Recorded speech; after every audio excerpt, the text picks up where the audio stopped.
నమస్తే, welcome to #you. నేను మీ రాజేష్. తెలంగాణలో ప్రస్తుతం అందరి దృష్టి జూబ్లీహిల్స్లో జరగబోయే ఉప ఎన్నికలపైనే ఉంది. ప్రధానంగా ఇప్పుడు జూబ్లీహిల్స్లో రాజకీయాలు అయితే మాత్రం కొంత హీట్ ఎక్కినట్టు కనిపిస్తున్నాయి.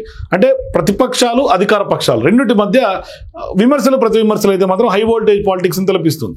ఇటువంటి క్రమంలో ఇప్పుడు అక్కడ ప్రతి ఒక్కరికి కూడా అక్కడ గెలుపు ప్రతిష్టాత్మకమైంది. ఒకవైపు సీఎం రేవంత్ రెడ్డి ఇప్పటికే ఖచ్చితంగా జూబ్లీహిల్స్ నియోజకవర్గాన్ని గెలిచి తీరాలని కూడా మంత్రులందరికీ కూడా ఆదేశాలు ఇచ్చారు. పెద్ద ఎత్తున ఇన్ఛార్జీలతో, తాజాగా కూడా డివిజన్ ఇన్ఛార్జీలతో కూడా ఏఐసీసీ ఇన్ఛార్జిగా ఉన్నటువంటి మీనాక్షి నటరాజన్ కూడా కొంత స్వయంగా ఆమె సమీక్ష నిర్వహించినటువంటి నేపథ్యం. అందులో కూడా చాలా మంది సీనియర్ నాయకులు, మంత్రులు, డిప్యూటీ సీఎం భట్టి విక్రమార్క లాంటి వాళ్ళు, ఇట్లాంటి వాళ్ళందరూ కూడా పాల్గొన్నారు. మరోవైపు మొత్తం ప్రభుత్వం అంతా కూడా అన్ని పనులను పక్కన పెట్టి ఖచ్చితంగా కేవలం జూబ్లీహిల్స్లో గెలుపు దిశగానే సీఎం రేవంత్ రెడ్డి, కాంగ్రెస్ పార్టీ కూడా కొంత పనిచేస్తున్నటువంటి నేపథ్యం. మరోవైపు ఇప్పటికే సీఎం రేవంత్ రెడ్డి పర్యటన మీద కూడా జూబ్లీహిల్స్లో ఓకింత ఆసక్తి నెలకొంది. అంటే ఆయన డైరెక్ట్ గా రంగంలో దిగి ఎటువంటి వ్యాఖ్యలు చేస్తారు, మరి ఖచ్చితంగా ప్రతిపక్షాలను చిత్తు చేసే వ్యాఖ్యలు, మరోవైపు ప్రతిపక్షాలను ఖచ్చితంగా నీరుగార్చే వ్యాఖ్యలు సీఎం రేవంత్ రెడ్డి ఎటువంటి వ్యాఖ్యలు చేస్తారన్న ఒక ఉత్కంఠ అయితే తెలంగాణ రాజకీయ వర్గాల్లో ఉంది. మరి ఆయన ఖచ్చితంగా ఎంట్రీ ఇస్తే జూబ్లీహిల్స్ బైపోల్ లెక్క ఆల్రెడీ షెడ్యూల్ కూడా వచ్చేసింది కాబట్టి ఆయన ఎంట్రీ ఇస్తే ఖచ్చితంగా వార్ వన్ సైడ్ అయ్యే అవకాశాలు ఉన్నాయనే చర్చ కూడా ఉంది. సో ఇటువంటి నేపథ్యంలో ఓవైపు బీఆర్ఎస్ పార్టీ సింపతిని నమ్ముకుంది, సింపతితో పాటుగా ఫేక్ ప్రచారాన్ని కూడా నమ్ముకున్నట్టుగా కనిపిస్తుంది. అంటే నవీన్ యాదవ్ ఎవరైతే కాంగ్రెస్ పార్టీ అభ్యర్థి ఉన్నారో ఆయనను దెబ్బ కొట్టేందుకు విభిన్నమైనటువంటి వండి వారుస్తున్నాయి కొంత పేపర్ కట్టింగ్స్ లాగా, న్యూస్ పేపర్లో ప్రచురితమైనటువంటి వార్తా కథనాల లాగా కొన్ని ఫేక్గా క్రియేట్ చేయడం, సోషల్ మీడియాలో దాన్ని సర్క్యులేట్ చేయడమే పరమావధిగా పెట్టుకుంది. ఒకసారి మనం చూస్తే క్లిప్పింగ్స్ అన్ని, ట్రాఫిక్ పెరిగింది, బస్తీలను కూల్చండి, హైడ్రా అధికారులకు ప్రత్యేక ఆదేశాలు ఇచ్చిన సీఎం రేవంత్ రెడ్డి. ఇది అసలు అటువంటి ఆదేశాలు ఏ సీఎం అయినా ఇస్తారా? బస్తీలను కూల్చేయండి అని చెప్పేసి అని దాన్ని ఖచ్చితంగా ఇది ఏదో ఈనాడు పేపర్ కటింగ్ లాగా, లేకుంటే ఒక న్యూస్ పేపర్ ఆర్టికల్ లాగా, సేమ్ ఈనాడు లాగే ఉంది, న్యూస్ టుడే అని చెప్పేసి ఆ డేట్ లైన్తో వచ్చినటువంటి ఈనాడు కథనం లాగా ఆ యొక్క పేపర్ కటింగ్. అట్లాగే బస్తీలను హైడ్రా కూలిస్తే తప్పేంటి, బోరబండ యూసుఫ్ కూడా బస్తీల్లో ప్రభుత్వ స్థలాలని కూల్చేస్తే తప్పేంటి అని గతంలో నవీన్ యాదవ్ ఈ వ్యాఖ్యలు చేసినట్టుగా, నవీన్ యాదవ్ పేరుతో వెలుగు దినపత్రికలో వచ్చినట్టుగా ఇదొక ఫేక్ ప్రచారం. అట్లాగే ముస్లింలు మంత్రి పదవి హ్యాండిల్ చేయలేరు అంటే ఇప్పటిదాకా సీఎం రేవంత్ క్యాబినెట్లో ముస్లింలకు, మైనారిటీలకు ఎవరికి మంత్రి పదవి లేదు అనే ఒక దాన్ని నెపంగా పెట్టుకుని ముస్లింలు అయితే హ్యాండిల్ చేయలేరు. ఎందుకంటే అక్కడ జూబ్లీహిల్స్ నియోజకవర్గంలో మైనారిటీ ఓట్ బ్యాంక్ ఎక్కువ. అందుకని ఇప్పుడు ఆ మైనారిటీ ఓట్ బ్యాంక్ని కాంగ్రెస్ పార్టీ, ఎంఐఎం రెండు, అంటే ఎంఐఎం కూడా కాంగ్రెస్కి సపోర్ట్ చేస్తున్నటువంటి నేపథ్యంలో ఇప్పుడు ఆ మైనారిటీ ఓట్ బ్యాంక్ని దెబ్బతీసేందుకు కుట్ర జరుగుతున్నట్టు కనిపిస్తుంది. అందుకని వాళ్ళు మంత్రి పదవి హ్యాండిల్ చేయలేరు అనేది వాళ్ళని కొంత ఎమోషనల్గా, సెంటిమెంటల్గా టచ్ చేసే కార్యక్రమంలో భాగంగా ఈ యొక్క ఫేక్ ప్రచారం. ఇది కూడా సేమ్ ఈనాడు కథనం లాగా క్రియేట్ చేశారు.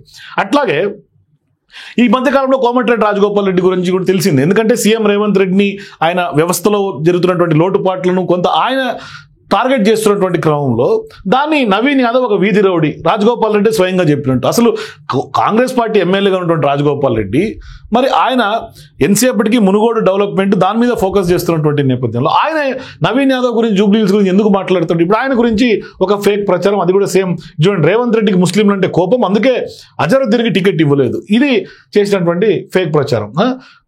అట్లాగే టికెట్ కోసం రోహిన్ రెడ్డే నవీన్ యాదవ్ డబ్బులు ఇచ్చారు. ఇటువంటి ఎంత ఏది పడితే అది నోటికి అడ్డు, అంటే వెనక ముందు ఏం చూసుకోకుండా అసలు అటువంటి జరుగుతాయా, లేదా ప్రజలు నమ్ముతారా నమ్మరని కూడా చూడలే, లేని ఉన్నట్టు ఉన్నవి లేనట్టు క్రియేట్ చేసేయాలి. ఎందుకంటే ఇది పెద్ద జోక్. ఇది మాగంటి చనిపోగానే టపాసులు కాల్చినట్టు నవీన్ యాదవ్. ఇది ఎక్కడన్నా జరుగుతుందా? ఎవరన్నా, అది కూడా ఎట్లా, టీవీ5 ఇంటర్వ్యూలో కాంగ్రెస్ పార్టీ అభ్యర్థి నవీన్ యాదవ్ వివాదాస్పద వ్యాఖ్యలు, అదే ఆయన టీవీలో కూర్చొని మాట్లాడుతున్నటువంటి ఒక ఫోటో పెట్టడం, వెలుగు దినపత్రికలో వచ్చినటువంటి కథనంలాగా చూడటం. ఇది నిజంగా ఓటర్లు కానీ, సదరు తెలంగాణ పౌరులు కానీ ఎవరైనా చూస్తే కింద, అంటే ఈ పేపర్లో ఎట్లయితే డౌన్లోడ్ చేస్తే వచ్చే క్లిప్ లాగానే ఇక్కడ వెలుగు, డేటు, టైము అంతా యాజ్ టీజ్గా ఉంటుంది, సేమ్ ఫాంట్స్తో సహా.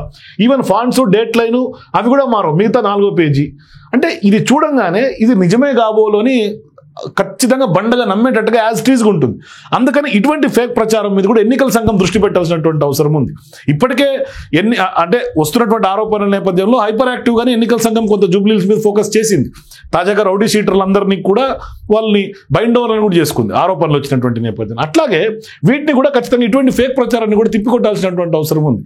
దాని మీద చర్యలు తీసుకోవాలి. అసలు ఎవరు చేశారు, ఏంటి, ఇది ఎక్కడ జనరేట్ అయింది, ఈ ఐడీలు ఏంటి, ఐపీ అడ్రస్లు ఏంటి, అన్ని క్షుణ్ణంగా చూసి దీని వెనకాల ఉన్నటువంటి ఫేక్ మాఫియాని, ఆ ఫేక్ ప్రచారాన్ని అడ్డుకట్ట వేయాల్సినటువంటి అవసరం ఉంది. ఎందుకంటే ఇప్పుడు ఎవరో ఫేక్ని క్రియేట్ చేస్తే దాన్ని ఫేక్ అని చెప్పుకోవాల్సినటువంటి పరిస్థితి. అంటే ఇది ఈ యొక్క ఎన్నికే ఫస్ట్ కాదు, లాస్ట్ కాదు. ఎందుకంటే ఈ యొక్క ఎన్నిక లాస్ట్ కావాలని మనం కోరుకుందాం.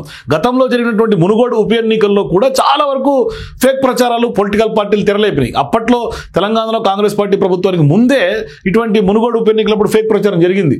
అంటే పాల్వాయి శ్రీవంత్ ఎవరైతే కాంగ్రెస్ పార్టీ అభ్యర్థి ఆనాడు ఉండేనో ఆమె పార్టీ మారిపోయినట్టుగా, కండువా కప్పుకున్నట్టుగా ఏవేవో బ్రేకింగ్ అంటే ఇవి దినపత్రికలు రేపొద్దునే ఇంకా కూడా న్యూస్ ఛానల్స్లో వచ్చినటువంటి బ్రేకింగ్స్ లాగా కూడా క్రియేట్ చేస్తారు.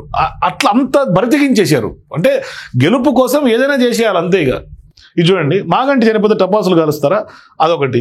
అట్లాగే జూబ్లీహిల్స్ బైపోల్లో కాంగ్రెస్ పార్టీ గెలవదని చెప్పి కోమటిరెడ్డి రాజగోపాల్ అన్నట్టు ఇంటెలిజెన్స్ రిపోర్ట్ కూడా కాంగ్రెస్ చిత్తుగా ఓడిపోతేనే చెప్తున్నాయి ఆయన పేరు. అంటే ఎవరైతే సీఎం రేవంత్ రెడ్డికి వ్యతిరేకంగా కొంత అటు ఇటుగా మాట్లాడతారో వాళ్ళని పేర్లు పెట్టి వాళ్ళ ఫోటోలను వాడి ఇటువంటి ఫేక్ ప్రచారానికి తెరలేపుతున్నటువంటి పరిస్థితి. యాక్చువల్గా ఈ ఫేక్ ప్రచారాన్ని ఎన్నికల సంఘం దృష్టి పెట్టాలి. మరోవైపు నవీన్ యాదవ్ కూడా కాంగ్రెస్ పార్టీ అభ్యర్థి, అట్లాగే కాంగ్రెస్ పార్టీ కూడా ఎన్నికల సంఘంలో దీని మీద ఈ ఫేక్ ప్రచారం మీద కంప్లైంట్ ఇవ్వాలి. ఆల్రెడీ ఇచ్చే ఉంటుంది నాకు తెలిసి. ఇచ్చేయండి, మాగంటి బ్రతుకుంటే అంటే ఈయనకి ఇబ్బంది ఉండదంటే అందుకని కబ్జాలు సెటిల్మెంట్లు చేయకపోయిన వాళ్ళు అసలు ఎంత ఘోరంగా అంటే టీవీ ఛానల్ ప్రత్యేకమైన ఇంటర్వ్యూ ఇచ్చారు. ఇంటర్వ్యూలో నవీన్ యాదవ్ దివంగత మాగంటిపై సంచలన వ్యాఖ్యలు చేశారు. మాగంటి గోపీనాథ్ బ్రతుకుంటే నేను ఎమ్మెల్యేని అవలేను కాబట్టి చనిపోవాలని కోరుకున్నాడట. నవీన్ యాదవ్ బాంబు పేల్చారు. ఎట్లా కోరుకుంటారండి? ఒక ఎమ్మెల్యే చనిపోవాలని ఎవరైనా కోరుకుంటారా? అసలు ఇందులో వాస్తవం ఏంటి అనేది కూడా చూసుకునే పర్లే, దాన్ని ఇట్లా చేయటం. సో ఇంకొక ఫేక్ వార్తను కూడా చూస్తే దీంట్లో ఈ మధ్యకాలంలో జూపల్లికి ఐఏఎస్ రిజ్వీకి ఒక చిన్న వివాదం అయితే వచ్చింది. దాన్ని వీళ్ళు ఎట్లా సృష్టిస్తున్నారు, దీన్ని ఎట్లా పులిహోర కలిపి ఎట్లయితే ప్రజల్లోకి వండి వారుస్తున్నారని చూస్తే ఇక్కడ రేవంత్ అవినీతి పైన జూపల్లి నజర్ అని దాన్ని అట్లా తిప్పారు. ఏంటి అంటే ఇక్కడ తెలంగాణ ప్రభుత్వంలో మంత్రుల మధ్య టెండర్ల వివాదాలు ఇంకా సమసిపోలేదు. మొన్నటి వరకు పొంగులేటి కొండా సురేఖ వివాదంలో తరలు పట్టుకున్న కాంగ్రెస్ అధిష్టానానికి ఇప్పుడు కొత్త వివాదం వచ్చి పడింది. వివరాల్లోకి వెళ్తే 500 కోట్ల లిక్కర్ హోలోగ్రామ్ టెండర్ల విషయంలో రేవంత్ రెడ్డితో జూపల్లికి విభేదాలు వచ్చిన విషయం తెలిసిందే. లిక్కర్ బాటిల్స్ మీద 500 కోట్ల హోలోగ్రామ్ టెండర్ తన అల్లుడికి కావాలని సీఎం రేవంత్ రెడ్డి తన కొడుకును కావాలని మంత్రి జూపల్లి గొడవ పెట్టారు. ఈ వ్యవహారంలో ఎవరి మాట వినాలో తెలియక ఐఏఎస్ అధికారి సయ్యద్ రిజ్వీ వీఆర్ఎస్ తీసుకున్నారు. ఇట్లా తప్పుడు కథనం, ఇది కూడా ఫేక్ కథనమే. ఇట్లా బీఆర్ఎస్ పార్టీ ఫేక్ వార్తలతో, నకిలీ వార్తలతో ఫేక్ ఫ్యాక్టరీని తయారు చేస్తోంది. అంటే ఫేక్ న్యూస్ ఫ్యాక్టరీని బీఆర్ఎస్ పార్టీ తయారు చేస్తుంది. అంత ఊహాజనిత ఊహల్లో ఉండటం, కథనాలు అల్లడం, ఇట్లా అల్లి నకిలీ వార్తలను వండి వార్చి ప్రజల్లోకి ప్రచారం చేస్తున్నటువంటి పరిస్థితి. అంటే ఇదంతా కూడా కొంతమంది ఒక రకంగా చెప్పాలంటే social media, anti social media లాగా అటువంటి ఎలిమెంట్స్ లాగా తయారవుతున్నాయి కొన్ని. అట్లా బీఆర్ఎస్ పార్టీ మరి ముఖ్యంగా కేటీఆర్ ఇట్లా కొంతమందిని తయారు చేసినటువంటి పరిస్థితి. అంటే ఒక రకంగా చెప్పాలంటే వాళ్ళలో ఉన్నటువంటి ఏదో ఆలోచనలన్నీ కూడా కలిపి ఇట్లా ప్రజల్లోకి బలవంతమైనటువంటి ఫేక్ ప్రచారం చేస్తూ ఉన్నారు. అంటే ఒక రకమైనటువంటి సైకోలాగా, అంటే ఒక ఆనందం పొందటం, అంటే ఫేక్ ప్రచారం చేయటం, ఆనందం పొందటం. పైగా అది నిజమా కాదని కూడా చూసుకోరు. అంటే కేవలం బీఆర్ఎస్ పార్టీ పుకార్లను పుట్టించడం, దాన్ని పబ్లిక్ లేకి నెట్టేయటం. ఒకవైపు ఏమో కేటీఆర్ కొంతమంది కావాలన్నటువంటి వాళ్ళు ఆయనకు బాగా ఊతారు, ఇంకొంతమంది ఏమో పార్టీలో ప్రత్యర్థులను కించపరుస్తారు, కొంతమంది అనగదొక్కుతారు. ఇట్లా కాకుండా ఇప్పుడు ఏంటి, ఇది ఉద్దేశపూర్వకంగా కాంగ్రెస్ నాయకుల పైన, ముఖ్యంగా సీఎం రేవంత్ రెడ్డి పైన దాడి చేయడానికి, బురద చేయాలంటే ఇది ఒక అవకాశంగా, ఎక్కడ అవకాశం దొరికితే అక్కడ దాన్ని ఫేక్ వార్తను క్రియేట్ చేయటం, ప్రజల్లోకి పంపించడం. ఇట్లా అవకాశం కోసం బీఆర్ఎస్ పార్టీ వెయిట్ చేస్తుంది. ఏ చిన్న దొరికినా కూడా దాన్ని చిలవలు పలవలు చేసి ఇష్టం వచ్చినట్టుగా నకిలీ వార్తలు, అది కూడా న్యూస్ పేపర్స్ క్లిప్పింగ్ లాగా. ఇదేమో తెలుగు స్క్రైబ్, దానికోసం పెట్టుకున్నారు. ఒక రకంగా చెప్పాలంటే ఈ మధ్య కాలంలో తెలంగాణ ఐఏఎస్ అధికారి రిజ్వీకి ఎక్సైజ్ మంత్రిగా ఉన్న జూపల్లి కృష్ణారావుకి మధ్య ఎటువంటి వైర్యం లేదు, కానీ కొంత విధానపరమైనటువంటి వ్యవహారంలో కొంత గందరగోళం అయితే ఉంది. అది సార్ట్అవుట్ కూడా అయిపోయింది, పరిష్కరించేశారు. దాన్ని పట్టుకొని అంటే అక్కడ వాస్తవానికి టెండర్లలో జూపల్లి కుమారుడు కానీ లేకుంటే ముఖ్యమంత్రి రేవంత్ రెడ్డి అల్లుడు ప్రమేయం కూడా లేదు. వీళ్ళేం కావాలని అక్కడ బలవంత పెట్టింది లేదు. కానీ మంత్రి స్వయంగా అధికారిక స్పష్టం చేసినప్పటికీ బీఆర్ఎస్ పార్టీ అయితే మాత్రం పక్కాగా మోసపూరితంగా సోషల్ మీడియాను ఉపయోగించి కొంతమందిని ఫేక్ ప్రచారం చేయటం, అది ఖచ్చితంగా సీఎం రేవంత్ రెడ్డిని టార్గెట్ చేసి జూబ్లీహిల్స్ ఉప ఎన్నికల్లో కూడా ఖచ్చితంగా రాజకీయ లబ్ధి పొందాలి అన్న ఒక దురుద్దేశం అయితే స్పష్టంగా కనిపిస్తోంది ఈ ఎపిసోడ్లో. మొత్తం మీద ఫేక్ న్యూస్ ఫ్యాక్టరీ అయితే మాత్రం దిగ్విజయంగా కొన్ని రాజకీయ పార్టీలు, మరీ ముఖ్యంగా బీఆర్ఎస్ పార్టీ తెలంగాణలో కొంత ఫేక్ ప్రచారాన్ని క్రియేట్ చేస్తోంది అని స్పష్టంగా చెప్పుకోవచ్చు. అంటే ఇటువంటి ఫేక్ ప్రచారం జరుగుతున్నటువంటి వ్యవహారంలో ఖచ్చితంగా ఈ యొక్క నకిలీ వార్తల క్లిప్పింగు ఇవన్నీ కూడా భవిష్యత్తులో పెద్ద ఎత్తున అది కూడా మెయిన్ బ్రాండ్ల పేర్లతో కల్పితంగా క్రియేట్ చేస్తున్నటువంటి నేపథ్యంలో మరీ ముఖ్యంగా కాంగ్రెస్ పార్టీ ప్రభుత్వాన్ని కొంత ప్రతిష్టని దెబ్బతీసే విధంగా కొంత కలంకం తెచ్చే దిశగా చేస్తున్నారు కాబట్టి ఇది ఖచ్చితంగా జూబ్లీహిల్స్ ఉప ఎన్నికల్లో కాంగ్రెస్ పార్టీ అవకాశాలను దెబ్బతీయడం కోసమే లక్ష్యం చేసుకొని టార్గెట్ గానే ఈ వండి వారుస్తున్నట్టు అర్థమవుతుంది. కానీ ఇటువంటి కల్పిత వార్తలు మాత్రం ఖచ్చితంగా